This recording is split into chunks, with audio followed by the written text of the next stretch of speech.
이제 사도 바울은 예루살렘에서 체포된 후에 470명의 로마 군인들의 호위를 받으면서 총독 관저가 있는 가이사랴로 이송되었습니다. 왜냐하면 예루살렘에서 바울을 죽이려는 암살 음모가 있었기 때문입니다.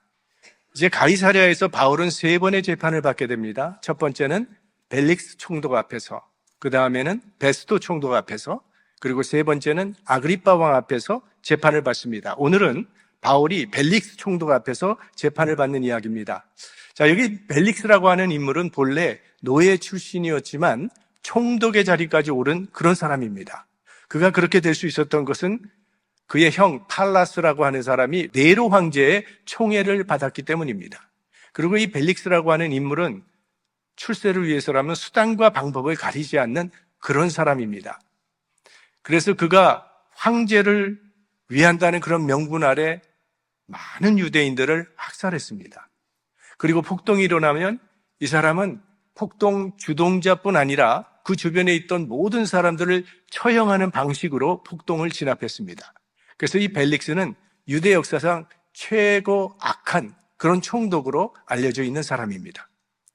자, 바울이 가이사랴에 도착한 지 닷새 후에 대제사장 아나니아와 장로가 찾아와서 더둘로라고 하는 변호사를 통해서 바울을 고소하는 이야기가 나오는데, 여기 아나니아는 전에 바울의 입을 치라고 명했던 그 사람이고, 또 더둘로라고 하는 사람은 법정에서 어떤 편에게 유리하도록 변론해 주는 일을 전문적으로 하는 변호사입니다. 바로 그러니까 말을 참 잘하는 사람이라고 생각하면 됩니다. 자, 더둘로가 총독의 마음에 자극을 줄 수 있는 그런 말로 고소를 합니다. 여기 3가지 제목이 나오는데, 먼저는 바울은 소요를 일으키는 자라는 제목입니다. 이거는 총독의 마음을 움직일 수 있는 가장 치명적인 제목입니다. 왜? 총독이 가장 두려워하는 것이 밀란이기 때문에. 이전에 빌라도 총독, 그가 무죄라고 선언했던 예수님을 결국 십자가에 못 박도록 내어줬던 이유도 밀란이 일어날까 봐 두려워서 그랬던 겁니다. 밀란이 일어나면 총독의 자리가 위태로워지기 때문에. 그래서 지금 벨릭스 총독에게도 그런 위기의식을 주기 위해서 이 사람은 가는 곳마다 밀란을 일으키고 소요를 일으키는 전염병 같은 존재라는 제목으로 지금 고소를 하는 거죠. 2번째는 나사렛 이단의 괴수라는 제목입니다. 자, 로마 제국은 이 피지배 국가의 기존 종교는 인정을 해줬습니다. 그래야 문제가 없으니까. 그래서 유대인들에게는 이 유대교가 기존 종교이기 때문에 유대교는 인정을 받았고 합법적이었습니다. 하지만 새로 생기는 종교는 허용을 하지 않았습니다. 그러니까 나사렛 이단의 괴수라고 하는 이 말은 바울은 신흥 종교를 지금 일으키고 있는 이단의 우두머리라는 거예요. 그러니까 이거는 로마법에 위배가 된다고 그렇게 고소하고 있는 겁니다. 그리고 3번째로는 성전을 더럽히려고 했다는 제목입니다. 이 말을 보면 참 교묘합니다. 왜? 바울은 성전을 더럽힌 적이 없거든요. 그러니까 더럽히려고 했다고 아주 교묘하게 꾸며서 말을 하는 겁니다. 자, 아나니아가 지금 더둘로라는 변호사까지 동원해서 벨릭스 총독에게 바울을 고소하는 이유가 있어요. 총독에게만 사형 집행권이 있기 때문입니다. 그러니까 바울을 죽이겠다는 겁니다. 그래서 예수님도 결국은 빌라도 총독의 고난을 빌어서 사형시켰던 거죠. 지금 바울도 우리 예수님과 똑같은 처지에 놓이게 된 것입니다. 어디에 가도 정의로운 재판을 받을 수 없는 그런 상황에 놓인 겁니다. 자, 재판장 벨릭스라고 하는 이 사람은 정의에는 관심이 없고 오직 자신의 출세에만 관심이 있는 사람이고, 아나니아라고 하는 대제사장은 양의 탈을 쓴 늑대고, 더둘로라고 하는 사람은 온갖 거짓을 만들어내서 바울을 천하의 죄인으로 만들어가고 있습니다. 또 거기에 함께한 모든 유대인들이 그 말이 옳다고 하면서 거짓 증언을 하고 있습니다. 그러니 바울은 도대체 어디에서 공의로운 재판을 받을 수 있겠습니까? 하지만 이런 상황에서도 우리가 기억해야 할 것이 있습니다. 이 순간에도 하나님께서는 모든 말을 듣고 계시며 판단하고 계시다는 사실입니다. 재판장 위에 또 다른 재판장이 계십니다. 인간의 음모와 계략으로 끝나는 게 아니라는 거예요. 그 위에 공의로우신 하나님의 심판이 있다는 걸 잊지 말아야 한다는 것입니다. 때로는 우리의 진실을 아무도 알아주지 아니하고 나를 아무도 이해해주지 않는 것처럼 느껴질 때가 있습니다. 그러나 그때도 하나님께서는 우리의 사정을 알고 계시며 보고 계시다는 사실을 잊어서는 안 될 것입니다. 하나님은 공의의 하나님이십니다. 이 공의의 하나님께서 심은 대로 반드시 거두러 역사하실 것입니다. 이걸 믿고 살아가는 사람이 그리스도인이죠. 자, 바울은 매우 불리한 입장에서 변호하게 되는데 변호사가 없습니다. 자기가 변호를 하는데 하나님께서 그의 변호사가 되어주십니다. 이제 더둘로의 고소 내용을 바울이 조목조목 논리적으로 반박을 해갑니다. 첫 번째, 소유를 일으키는 사람이라는 제목에 대해서 해명을 하는데 나는 예루살렘에 온 지 열 이틀밖에 되지 않았습니다. 선동을 하고 소유를 일으키려도 시간이 없었다는 거죠. 두 번째 제목, 이단의 우두머리라는 제목에 대해서 이제 바울이 해명을 합니다. 근데 이건 해명이라기보다는 이 거의 복음 선포를 하고 있습니다. 자, 14절과 15절 말씀을 함께 읽겠습니다. 그러나 이것을 당신께 고백하리이다. 나는 저희가 이단이라 하는 도를 쫓아 조상의 하나님을 섬기고 율법과 및 선지자들의 글에 기록된 것을 다 믿으며 저희의 기다리는 바 하나님께 향한 소망을 나도 가졌으니 곧 의인과 악인의 부활이 있으리라 함이라. 자, 이 말씀을 보면 바울은 세 가지를 인정하고 있습니다. 나는 하나님을 섬기는 사람입니다. 두 번째, 나는 율법과 선지자, 이 구약 성경을 말하는 거죠. 나는 구약 성경을 믿습니다. 그리고 세 번째로 나는 의인과 악인의 부활을 믿습니다. 이렇게 분명하게 신앙을 선언합니다.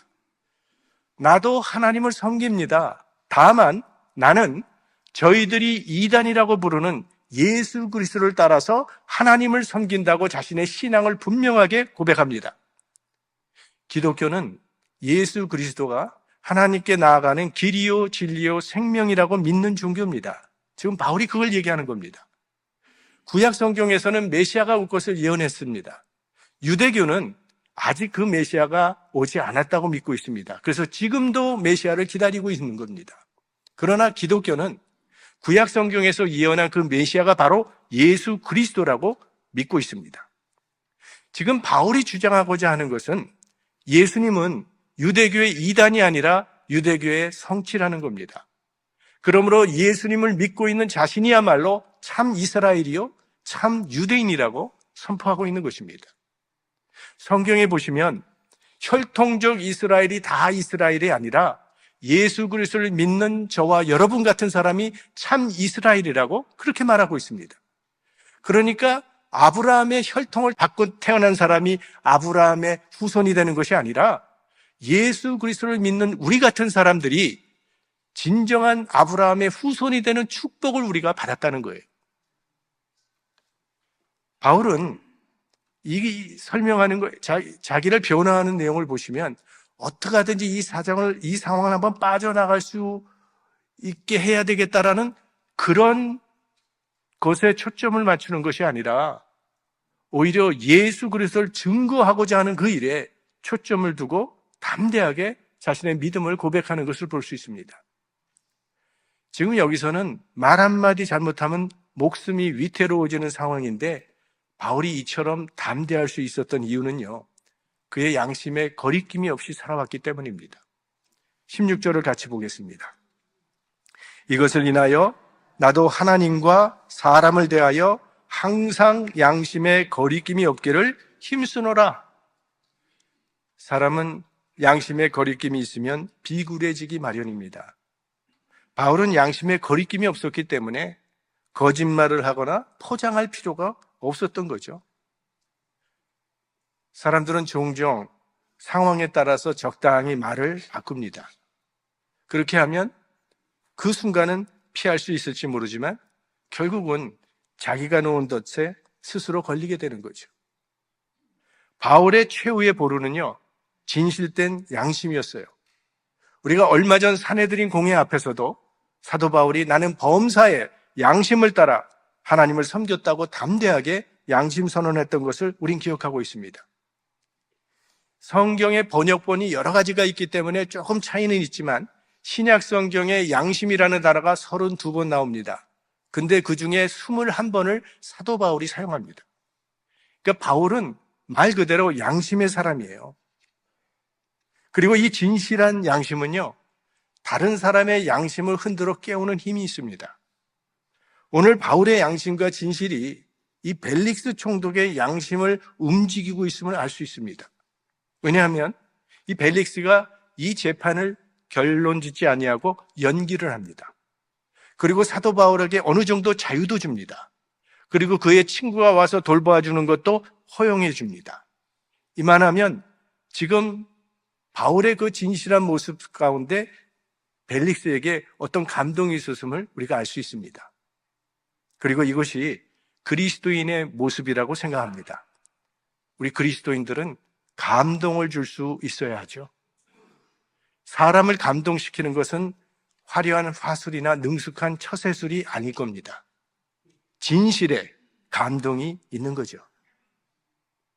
어른의 기도보다 어린아이의 기도가 우리들의 마음을 더 움직이는 이유가 뭘까요? 거기는 끊임없는 진실이 있기 때문일 겁니다. 언제 어디서나 양심을 따라 살아가시기 바랍니다. 우리 주님께서 가르쳐 주신 대로 좁은 길로 가기를 힘쓰는 하나님의 사람들이 되시기를 바랍니다. 자, 벨릭스 총독은 이제 바울에 대해서 호감을 가지게 되었고, 그래서 그 바울이 믿고 있는 예수에 대해서 더 듣기를 원했습니다. 24절 같이 보겠습니다. 수일 후에 벨릭스가 그 안에 유대 여자 두루실라와 함께 와서 바울을 불러 그리스도 예수 믿는 도를 듣거늘. 재판하겠다고 지금 바울을 부른 게 아니고 예수 그리스도에 관해서 듣고 싶어서 부른 것이라고 이렇게 나와 있죠. 내가 복음에 대해서 더 알고 싶다. 그러니 나에게 좀 얘기해 달라는 거예요. 벨릭스의 마음이 열린 걸 우리가 보게 됩니다. 그러니까 이제 바울이 이게 전도의 기회라고 생각을 하고 이제 그에게 설명을 해줍니다. 25절 같이 보겠습니다. 바울이 의와 절제와 장차 오는 심판을 강론하니 벨릭스가 두려워하여 대답하되 시방을 가라. 내가 틈이 있으면 너를 부르리라 하고, 사도 바울은 예수를 믿는 이 복음의 핵심을 세 가지 단어로 정리를 합니다. 의와 절제와 심판. 그가 말하는 의는 하나님과의 바른 관계를 의미하는 것입니다.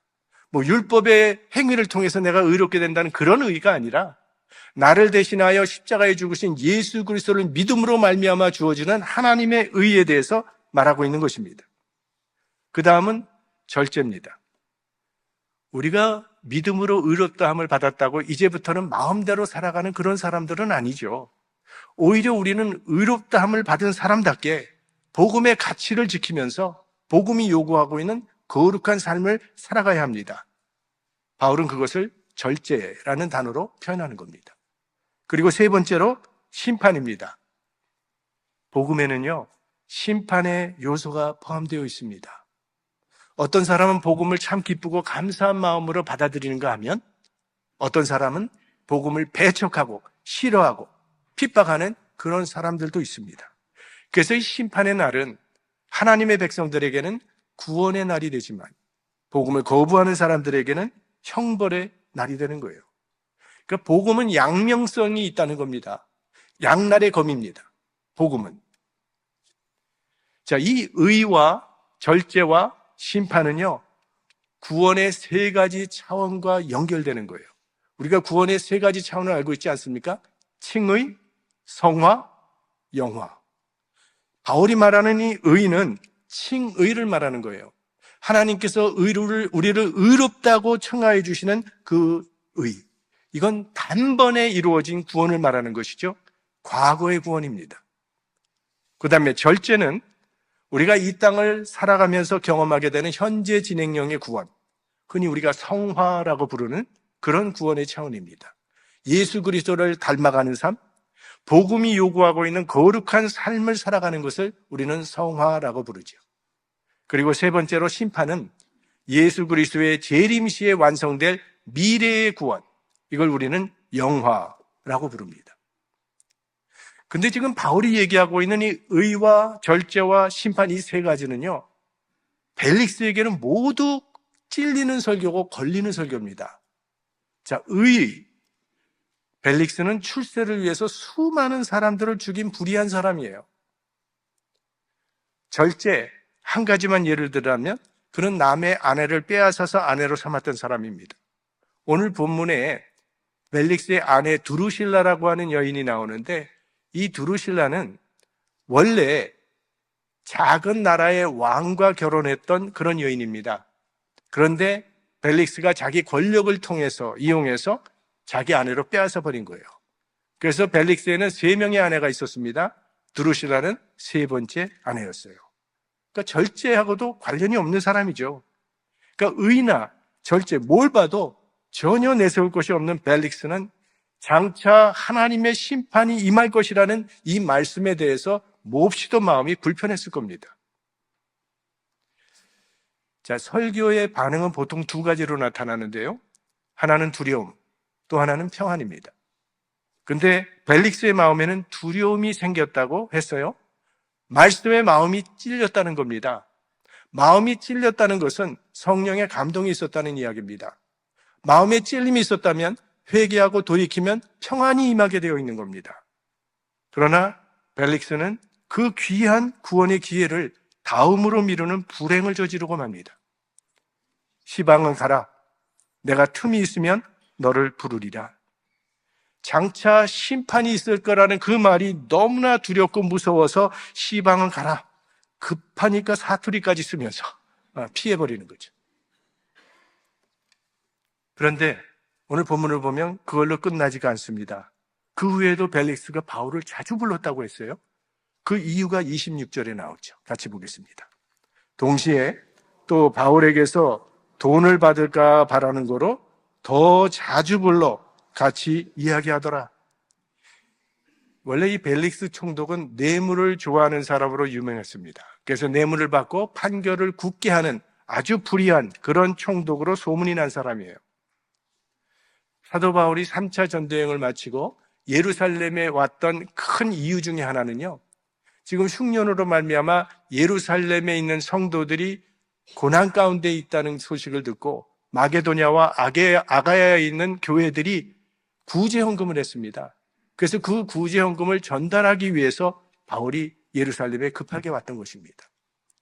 그러니까 벨릭스가 그걸 알고 있죠. 오늘 본문에도 바울이 그 얘기를 하니까 혹시라도 이 감옥에서 풀려나기 위해서 내게 뇌물을 좀 주지 않을까 해서 바울을 계속 불렀다는 거예요. 그러니까 벨릭스 총독은 지금 2가지의 관심을 가지고 있습니다. 하나는 신앙적인 관심이고 하나는 돈에 대한 관심. 신앙과 재물의 유혹 사이에서 흔들리고 있고 갈등하고 있는 벨릭스입니다. 그래서 예수님께서 산상수훈에서 이런 말씀을 하셨죠. 마태복음 6장 24절 유명한 말씀 같이 보겠습니다. 한 사람이 2 주인을 섬기지 못할 것이니 혹 이를 미워하며 저를 사랑하거나 혹 이를 중히 여기며 저를 경히 여김이라. 너희가 하나님과 재물을 겸하여 섬기지 못하느니라. 여기 섬긴다는 단어가 나오는데 이 단어는 노예가 주인을 섬길 때 사용하는 그 단어입니다. 우리 현대인들을 가장 강력하게 지배하고 있는 주인은 아마도 돈, 재물일 것입니다. 얼마나 많은 사람들이 이 돈 문제 때문에 양심을 팔고 있습니까? 또 신앙을 팔고 있습니까? 하나님께서 계셔야 할 그 자리에 지금 재물이 차지하고 있는 거예요. 재물은 우리 인간에게 자유를 주는 그런 도구죠. 잘만 사용한다면 우리가 인간다운 삶을 살아갈 수도 있고 또 선한 일을 할 수 있는 기회를 삼을 수도 있습니다. 그런데 잘못하면 재물의 노예가 돼버리는 것이 문제죠. 왜냐하면 이 재물이라고 하는 것은 사람의 마음을 독점하는 그런 힘이 있기 때문에. 제가 아는 한 목사님이요, 이제 교회 건물을 계약하기 위해서 교인들이 많은 건축 헌금을 했을 거 아닙니까? 그래서 교인들이 헌금한 그 거액의 돈을 가지고 이제 에스크로 회사로 가는데요, 그날따라 주변에 있는 모든 사람들이 다 도둑놈처럼 보이더랍니다. 이게 돈이에요. 그래서 에머슨은 사람이 만일 땅을 소유하면 그 땅도 사람을 소유한다, 이렇게 말했어요. 그러니까 재물은 우리 인간을 사로잡아서 노예로 만들기 때문에 예수님께서는 하나님과 재물을 겸하여 섬길 수 없다, 이렇게 하신 거예요. 그런데 우리들은 하나님과 재물을 함께 섬길 수 있다고 생각하고 있다는 거예요. 예수님이 할 수 없다고 하셨는데 우리는 할 수 있다고 생각하고 있습니다. 그래서 성경에 보면 한 부자 청년이 예수님께 찾아와서 영생에 관하여 물었습니다. 이 청년은 예수님께 올 때까지 자기는 하나님을 잘 섬기고 있다고 믿고 있었고, 자기는 하나님의 계명을 잘 지키고 있다고 그렇게 믿고 있었던 사람입니다. 그런데 예수님께서 전곡을 찌르는 질문을 하시죠. 내가 온전해지기를 원한다면 내 소유를 팔아 가난한 자에게 주고 나를 쫓으라. 자, 이 말씀을 듣고 이 청년은 재물이 많았기 때문에 근심하며 돌아갔다, 이렇게 나와 있어요. 이 청년은 지금까지 자기는 정말 하나님을 잘 섬기고 있다고 생각했습니다. 그러나 막상 재물과 하나님 양자택일을 해야 되는 순간이 오자 그는 재물을 택했다는 거예요. 결국은 하나님보다 물질을 더 섬기고 있었던 거죠. 우리들의 모습도 비슷하지 않습니까? 우리가 뭐 하나님을 섬기지 않겠다는 거 아니잖아요. 신앙생활을 소홀히 하겠다는 것도 아닙니다. 다만 하나님만큼이나 돈도 중요하게 여기면서 살아가겠다는 거죠. 예수님께서는 분명히 하나님과 재물을 겸하여 섬길 수 없다 말씀하십니다. 우리는 어떠한 사람인지, 혹시 이런 부자 청년과 같은 사람은 아닌지 자신을 점검해 볼 필요 있습니다. 하나님을 섬기면서 물질을 이용하며 살아가는 사람이 되던가, 재물을 섬기면서 하나님을 이용하며 살아가던 사람이 되던가. 사실 지금 벨릭스에게는요, 누구에게나 그냥 주어지지 아니하는 너무나 귀한 특별한 기회가 주어졌습니다. 사도 바울과 독대할 수 있는 기회가 주어진 겁니다. 이보다 더 좋은 구원의 기회가 어디 있겠습니까? 하나님의 백성이 될 수 있는 절호의 찬스가 온 건데, 그런데 그는 그 기회를 다음으로 미뤄버리고 결국 그러다가 구원의 기회를 놓치고 맙니다. 오늘 보면 제일 마지막 절입니다. 함께 보겠습니다. 이태를 지나서 보르기오 베스도가 벨릭스의 소임을 대신하니 벨릭스가 유대인의 마음을 얻고자 하여 바울을 구류하여 두니라. 이 일이 있은 후 2년 후에 베스도라고 하는 신임 총독이 임직하면서 이제 벨릭스 총독은 자기 총독직에서 물러나게 됩니다. 역사가의 기록에 의하면요, 벨릭스 총독은 부정으로 인해서 그의 총독직이 박탈당하고 사형 언도까지 받게 됩니다. 그런데 역시 그의 형으로 힘을 빌려서 그 사형은 면하게 돼요. 그리고 그동안 그가 모아둔 그 돈을 가지고 당시의 최고 휴양지며 문화시설의 최첨단을 달리고 있던 폼페이라고 하는 곳에 가서 살게 됩니다. 근데 폼페이에 무슨 일이 일어납니까? 화산이 폭발해서 그곳에서 비참한 종말을 맞이하게 되었다고 합니다. 벨릭스 총독이 바울에게 자주 불러서 이야기를 들었다고 했는데, 부를 때마다, 총독이 부를 때마다 과연 바울이 무슨 말을 총독에게 했을까요? 아마 늘 똑같은 말을 했을 겁니다. 의와 절제와 심판에 대해서 이야기했을 거예요. 벨릭스 총독이 처음 이 말을 접했을 때는 몹시 두려워했다고 성경이 말하고 있습니다. 그런데 이 말을, 똑같은 말을 2번 듣고 3번 듣고 5번 듣고 10번 들었을 때도 처음처럼 두려워했을까요? 성경에는 더 이상 두려워했다는 말이 나오지 않습니다. 벨릭스처럼 하나님의 말씀을 계속 듣기만 하고 결단하지 않으면 길가처럼 마음이 딱딱하게 굳어지게 된다는 거예요. 그리고 더 이상은 하나님의 음성을 들을 수 없는 지경까지 이르게 되는 것입니다.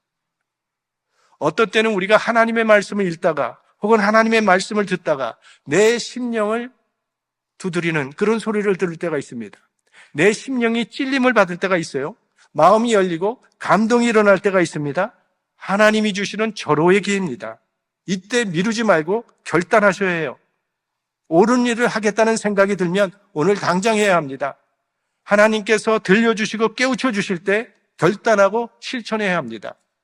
만약 그 다음으로 미루면 새가 씨를 쪼아가는 것처럼 마귀가 그 하나님의 귀한 말씀을 훔쳐가 버리고 맙니다. 벨릭스는 복음을 들은 사람이었습니다. 그러나 복음을 믿는 사람은 되지 못했습니다. 그는 진리를 알았지만 진리에 순종하지 않았고 양심의 찔림을 받았지만 지금까지 살아왔던 삶에서 벗어나지 못했습니다. 그래서 결국 그는 구원의 기회를 흘려보냈습니다. 우리 신앙생활에 절대 필요한 것이 행동하는 결단입니다. 회개 미루고 순종하는 것 미루고 결단을 미룬다고 하는 것은요, 사실상 거절하는 것과 같은 것입니다. 우리는 말씀을 듣는 사람이 아니라 말씀에 순종하는 사람이 되고 결단을 미루는 사람이 아니라 오늘 이 자리에서 결단하는 사람이 되기를 소망합니다. 날마다 말씀 앞에 결단하면서 살아가는 하나님의 백성이 되기를 주의 이름으로 축원합니다. 성령의 능력으로